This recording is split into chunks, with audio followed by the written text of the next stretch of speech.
I recently bought a bundle of 6 old iPhones online for $1,000. The catch? I had no idea what condition any of the phones were in until they arrived.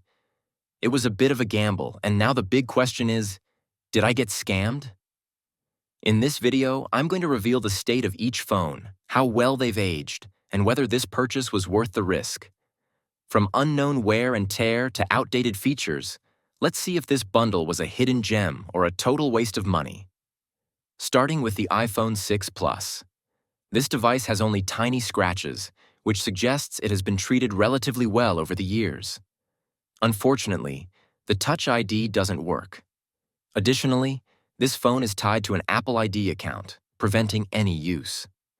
The rear camera still functions properly, but the front camera is hampered by a poorly aligned screen protector that covers it, limiting its usability for selfies or video calls.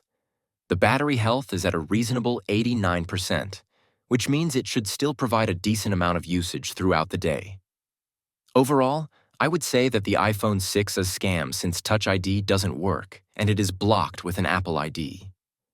The next phone is the iPhone 7. This device clearly shows its age, with numerous scratches across the body, and the display has some noticeable damage, which impacts the overall visual experience. While the wear and tear are obvious, the cameras are still functional and capable of producing decent photos, which is a plus for such an old device. The battery health is sitting at 82%, meaning it's not likely to last through a full day without needing a recharge, especially with more demanding tasks. On the bright side, the Touch ID still works flawlessly, adding a layer of convenience for unlocking and other tasks. While it's far from perfect, this iPhone 7 is managing to hold up in the most important areas, but the visible wear and decreasing battery life make it less appealing for heavy use. Next up is the iPhone 7 Plus. This device has several scratches on its surface, indicating it has seen some wear over the years. Fortunately, it comes with no Apple ID, so I can install apps and games. The Touch ID is still functional, providing reliable access and security for the device. However, the battery health is a concern, sitting at just 74%, which means it will struggle to last through a full day of typical use. The most disappointing aspect, though, is that the cameras don't work at all, which significantly impacts the usability of the phone, especially for those who enjoy photography or video. Moving on to the iPhone 8, the back of the device looks impressively clean, almost like it hasn't been used much, but the frames tell a different story, with noticeable scratches that show it's been through some wear. The camera is still fully functional and can capture good quality photos. This unit is also unlocked, adding some flexibility. The battery, like the iPhone 7, is at 82% health, so it's not likely to hold up through a full day without a charge.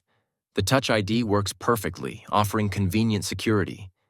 However, the display appears to have been replaced with a cheaper copy, which affects the overall look and feel of the screen, making it less vibrant and more prone to issues down the line. Next is the iPhone 10. The back of this device looks good, showcasing minimal wear and tear, but the display tells a different story. It has been replaced, and there are severe burn-in issues that significantly impact the viewing experience, making it less enjoyable to use. On a positive note, there is no Apple ID lock, allowing for seamless setup and use without any restrictions. Face ID works flawlessly, providing a convenient and modern way to unlock the device and access apps.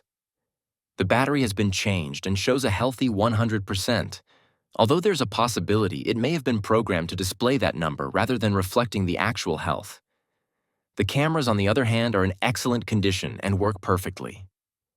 Overall, I would say that the iPhone 10 is in a good shape, but like I said, the screen is a cheap copy and it still has burn-ins. Finally, we have the iPhone 11 Pro Max. This device has visible scratches all over its body, indicating that it has seen considerable use.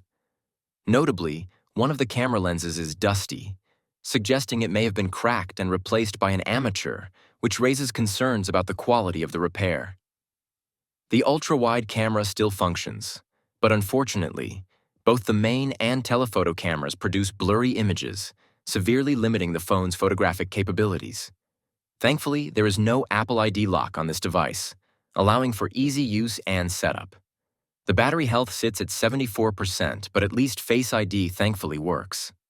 Given these issues, I don't think this phone was that good of a deal. And that wraps up my overview of the 6 old iPhones I bought for $1,000. As you've seen, each device comes with its own set of problems and weaknesses, from battery health to camera functionality. While some phones have held up surprisingly well, others have significant issues that could impact their usability. Did I get scammed? The answer isn't straightforward, but this experience has certainly been a learning opportunity. If you found this review helpful, please give it a thumbs up and share your thoughts in the comments below. Don't forget to subscribe for more content like this,